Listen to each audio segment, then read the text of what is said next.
Welcome to एडुजोस पे आप सभी लोगों का स्वागत है। दोस्तों, आज की इस वीडियो में हम लोग 4 जनवरी के इंपॉर्टेंट करंट अफेयर्स क्वेश्चन देखेंगे। साथ ही उसके इंपॉर्टेंट एक्स्ट्रा फैक्ट्स भी देखेंगे जो उस स्टेट से संबंधित होगा, उस व्यक्ति से संबंधित हो, या फिर जो भी उस क्वेश्चन में ऑप्शन से रिलेटेड कुछ इंपॉर्टेंट फैक्ट होंगे उन सभी को डिस्कस किया जाएगा। तो वीडियो में लास्ट तक बने रहिएगा। वीडियो पसंद आए तो उसे लाइक एंड शेयर जरूर कीजिएगा। चैनल से पहली बार जुड़ रहे हैं तो चैनल को सब्सक्राइब जरूर करें, साथ में बेल आइकन प्रेस करके उसे एक्टिवेट कर लें। रोजाना करंट अफेयर्स का जो डेली करंट अफेयर्स का वीडियो है ये 12 बजे अपलोड किया जाता है, तो आप उस वक्त भी देख सकते हैं और सुबह में जब भी आपको फुर्सत मिले एक बार इस वीडियो को ज़रूर देखिए, क्योंकि आपको इस वीडियो को देखने के बाद किसी और वीडियो को देखने की ज़रूरत नहीं पड़ेगी। तो चलिए वीडियो को शुरू करते हैं। ज़्यादा से ज़्यादा लाइक एंड शेयर कीजिएगा, क्योंकि पहले आपने बहुत प्यार दिखाया इन सभी वीडियोज़ पर, तो आगे भी इस तरह से बरकरार रखिए। प्रतिवर्ष विश्व ब्रेल दिवस कब मनाया जाता है? वर्ल्ड ब्रेल डे जो है वो कब मनाया जाता है प्रति वर्ष, ये सवाल पूछा गया है। और इसका आंसर क्या हो जाएगा? ऑप्शन नंबर डी, यानी 4 जनवरी को आज ही के दिन प्रतिवर्ष विश्व ब्रेल दिवस मनाया जाता है। प्रतिवर्ष 4 जनवरी को विश्व ब्रेल दिवस मनाया जाता है। इसका उद्देश्य है दृष्टि बाधित लोगों के अधिकार उन्हें प्रदान करना, साथ ही ब्रेल लिपि को बढ़ावा देना। ये इसका उद्देश्य यानी मकसद है। 4 जनवरी ब्रेल लिपि के आविष्कारक लुईस ब्रेल के जन्म दिवस के अवसर पर मनाया जाता है। लुईस ब्रेल का जन्म 4 जनवरी 1809 को फ्रांस के कूपवरे में हुआ था। पहला विश्व ब्रेल दिवस जो है वो 4 जनवरी 2019 को मनाया गया था और उसके बाद से लगातार जो है वो मनाया जा रहा है। नेक्स्ट क्वेश्चन है, हाल ही में किस देश ने अपने राष्ट्रगान में कुछ बदलाव किए हैं? तो अपने देश के उस देश ने अपने राष्ट्रगान में कुछ अक्षरों में बदलाव किया है। ठीक है, एक कोई वर्ड है जिसको चेंज किया गया है और यहाँ पर आपको बताना है कि किस देश ने ऐसा किया है। तो राइट आंसर हो जाएगा Australia. Option number C, Australia ने ये चेंजेस किया है। यहाँ पर जो दूसरी लाइन है, इस लाइन में चेंजेस किया गया है। तो क्या किया गया है वो भी हम लोग देखेंगे। हाल ही में ऑस्ट्रेलियाई सरकार ने अपने राष्ट्रगान एडवांस ऑस्ट्रेलिया फेयर में कुछ बदलाव किया है। राष्ट्रगान की दूसरी पंक्ति में 4 we are young and free के बदले में इसको बदल करके 4 we are one and free, यानी यंग के जगह पर जो है वो वन किया गया है। ठीक है। ऑस्ट्रेलियाई राष्ट्रगान एडवांस ऑस्ट्रेलियाई फेयर की पीटर डोड्स मैकॉर्मिक के द्वारा 1878 में इसको रचा गया था।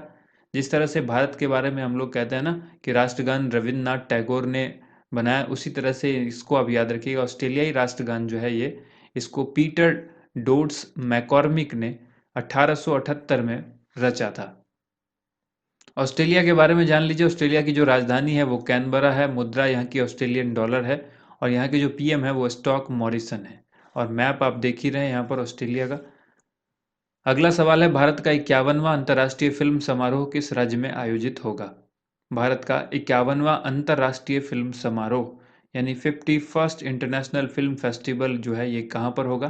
तो ये होगा गोवा में। ऑप्शन नंबर ए जो है वो करेक्ट आंसर होगा, गोवा। अब यहाँ पर आपको याद रखना है कि भारत का जो ये 51वां होगा, ये क्रम आपको याद रखना है। कौन सा होगा? 51वां अंतर्राष्ट्रीय फिल्म समारोह 16 से लेकर 24 जनवरी तक ये आयोजित किया जाएगा, गोवा में आयोजित किया जाएगा। समारोह की शुरुआत जो है वो थॉमस विंटरबर्ग की फिल्म अनदर राउंड, ठीक है, अनदर राउंड जो है वो आप इस तरह से याद रखिए, अनदर राउंड। गोवा के 14 वर्ष के ये गोवा के बारे में आप एक चीज़ और याद रखिएगा, ये रिसेंट न्यूज़ में रहा था, हमने आपको इस पर क्वेश्चंस भी बताए थे। तो 14 वर्ष के गोवा के शतरंज खिलाड़ी लियोन मेंडोका ये भारत के 67वें ग्रैंड मास्टर बने हैं। ये रिवीजन हुआ आपका, तो इसको याद रखिएगा। भारत के 67वें ग्रैंड मास्टर कौन बने हैं? लियोन मेंडोका, जो कि गोवा के हैं और इनकी उम्र जो है वो 14 वर्ष है। गोवा का गठन कब हुआ था? 30 मई 1987। राज्य का दर्जा जो प्राप्त हुआ वो डेट बताई गई है यहाँ पर। राजधानी पणजी है। मुख्यमंत्री प्रमोद सावंत हैं। राज्यपाल जो है वो भगत सिंह कोश्यारी हैं। राजभाषा यहाँ की कोंकणी है। भारत का सबसे छोटा राज्य है ये क्षेत्रफल की दृष्टि से। और गोवा मुक्ति दिवस जो है 19 दिसंबर को मनाया जाता है। हमने आपको बताया था जैसे ऑपरेशन विजय यहाँ पर चलाया गया था और ये कितने दिनों तक चला था? 36 घंटे तक चला था। तीनों सेनाओं ने इसमें भाग लिया था, थल सेना, वायुसेना और जो हमारी आर्मी है, ठीक है, इन सभी ने जो है वो भाग लिया था। इसके बाद है भगवान महावीर अभयारण्य और मोल्लेम राष्ट्रीय उद्यान जो है वो यहीं पर है। सीमा जो है महाराष्ट्र और कर्नाटक से इसकी जुड़ती है, गोवा की। इसके बाद देखिए यहाँ पर, हाल ही में किस राज्य के पूर्व राज्यपाल सरदार बूटा सिंह का निधन हो गया है? तो आपको ये आंसर्स बताना है। राइट आंसर हो जाएगा ऑप्शन नंबर बी। ठीक है, बिहार के पूर्व राज्यपाल भी रह चुके हैं वरिष्ठ कांग्रेस नेता सरदार बूटा सिंह, जिनका हाल ही में निधन हुआ था। वह 86 वर्ष के थे। उन्होंने साल 2004 से लेकर 2006 तक बिहार के राज्यपाल का दायित्व संभाला था। बिहार के बारे में जान लीजिए। बिहार की स्थापना जो है वो 22 मार्च 1912 को हुई थी। राजधानी जो है वो पटना है। मुख्यमंत्री नीतीश कुमार हैं। राज्यपाल फागू चौहान है यहाँ पर। तीसरा सबसे ज़्यादा जनसंख्या वाला राज्य जो है वो बिहार है। 2011 की जनगणना के अनुसार सबसे अधिक घनत्व वाला जो राज्य है वो बिहार है। और कोसी नदी को बिहार का शोक कहते हैं। बिहार से जो सीमाएं लगती है किन किन राज्यों की? उत्तर प्रदेश, झारखंड और पश्चिम बंगाल की। वाल्मीकि राष्ट्रीय उद्यान यहाँ पर बहुत ही फेमस राष्ट्रीय उद्यान है, वाल्मीकि राष्ट्रीय उद्यान, जो कि बिहार में ही है। नेक्स्ट क्वेश्चन यहाँ पर है, हाल ही में किसने डिजिटल भुगतान इंडेक्स जारी करने का फैसला किया है? और आंसर्स बताना है आपको। हाल ही में किसने डिजिटल भुगतान इंडेक्स जारी करने का फैसला किया है? करेक्ट आंसर हो जाएगा ऑप्शन नंबर सी, भारतीय रिजर्व बैंक। हाल ही में भारतीय रिजर्व बैंक ने भारत में कैशलेस लेन देन में वृद्धि को मापने के लिए एक डिजिटल भुगतान सूचकांक यानी डिजिटल पेमेंट इंडेक्स जारी किया है। भारतीय रिजर्व बैंक मार्च 2021 से अर्धवार्षिक आधार पर डिजिटल पेमेंट इंडेक्स प्रकाशित करेगा। डीपीआई कैलकुलेशन के लिए मार्च 2018 को आधार बनाया गया है और उस साल का इंडेक्स जो है वो 100 माना गया है। आरबीआई ने एक बयान में कहा है कि मार्च 2019 तक मार्च 2019 और मार्च 2020 के लिए डीपीआई जो है वो 153.47 और 207.84 रहा है। इंपॉर्टेंट चीज इसमें ये रखना है आपको याद कि कैशलेस लेन देन की वृद्धि को मापने के लिए डिजिटल भुगतान सूचकांक का को जो जारी किया गया वो किसके द्वारा किया गया? भारतीय रिजर्व बैंक के द्वारा किया गया। अब रिजर्व बैंक ऑफ इंडिया के बारे में जानिए। Reserve bank of India Bharat का एक सेंट्रल बैंक यानी केंद्रीय बैंक है, जिसको बैंकों का बैंक भी कहा जाता है। ठीक है, इसके बाद देखिए आपको याद रखना है कि इसकी जो स्थापना है वो 1 अप्रैल 1935 को हुई थी। राष्ट्रीयकरण जो इसका है वो 1 जनवरी 1949 को हुआ था।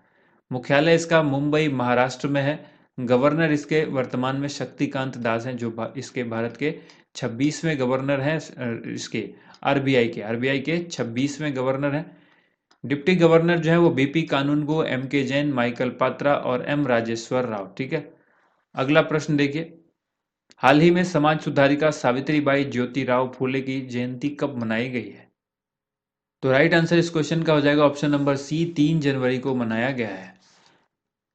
देखिए 3 जनवरी को समाज सुधारिका सावित्रीबाई ज्योतिराव फूले की जयंती मनाई गई है। इनका जन्म 1831 ईस्वी में इसी दिन महाराष्ट्र स्थित सतारा के नाय गांव में हुआ था। सावित्रीबाई फूले भारत की प्रथम महिला शिक्षिका, समाज सुधारिका एवं मराठी कवयित्री थी। 1852 में उन्होंने बालिकाओं के लिए एक विद्यालय की स्थापना की थी। महाराष्ट्र सरकार ने उनकी 190वीं जयंती पर सावित्री उत्सव का आयोजन किया है। ठीक है, ये बहुत इंपॉर्टेंट है। ये जो लास्ट चीज देख रहे हैं आप, किस राज्य सरकार ने हाल ही में सावित्री उत्सव मनाया? एक सवाल तो ये बनता है, तो आंसर हो जाएगा महाराष्ट्र। उसके बाद पूछेगा किस राज्य सरकार ने हाल ही में सावित्री उत्सव मनाया और वो उत्सव किसके जयंती पर मनाया गया? तो फिर आंसर होगा सावित्रीबाई ज्योतिराव फूले। ठीक है, कौन सी जयंती मनाई गई? 190वीं जयंती पर ये जो है मनाया गया, महाराष्ट्र सरकार ने मनाया। हाल ही में किसके द्वारा मिस्ड कॉल सुविधा शुरू की गई है? और ऑप्शंस यहाँ पर दिए गए हैं। तो राइट आंसर क्या होगा? मिस्ड कॉल की जो सेवा की शुरुआत की गई है ये की गई है धर्मेंद्र प्रधान के द्वारा। पेट्रोलियम एवं प्राकृतिक गैस एवं इस्पात मंत्री श्री धर्मेंद्र प्रधान ने भुवनेश्वर में एलपीजी उपभोक्ताओं के लिए मिस्ड कॉल की सुविधा शुरू की है। सवाल में यहाँ पर होना चाहिए कि हाल ही में एलपीजी द्वारा, ठीक है, मिस्ड कॉल की सुविधा किन के द्वारा शुरू की गई है? ठीक है, तो याद रखिएगा इसका आंसर होगा जो हमने बताया आपको, धर्मेंद्र प्रधान जी ने ये शुरू किया है। मिस्ड कॉल सेवा की शुरुआत की गई है एलपीजी उपभोक्ताओं के लिए भुवनेश्वर में, और जो कि लोगों के जीवन यापन आसान बनाने के लिए एक महत्वपूर्ण कदम है।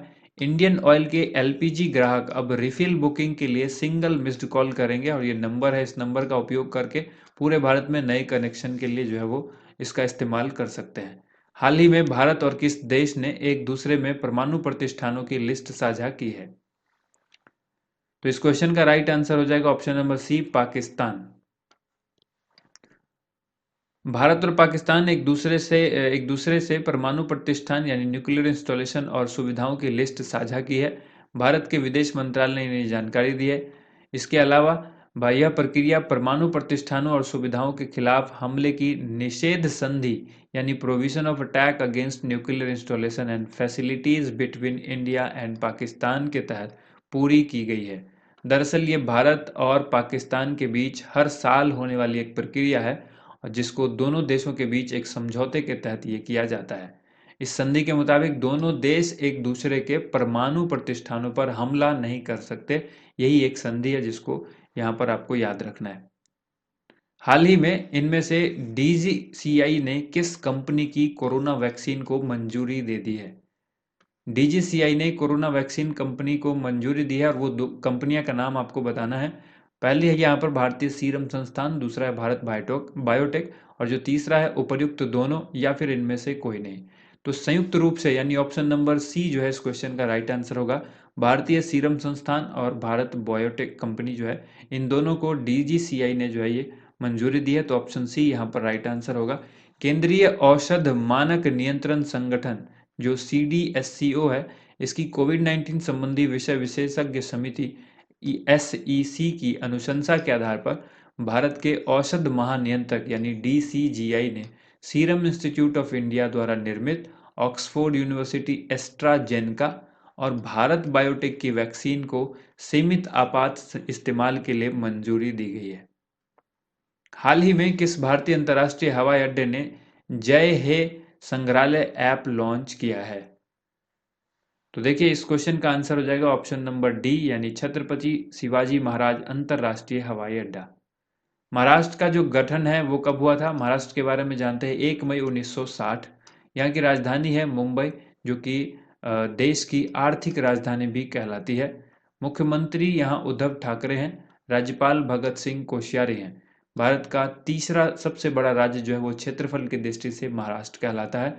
दूसरा सबसे ज़्यादा जनसंख्या वाला राज्य महाराष्ट्र कहलाता है।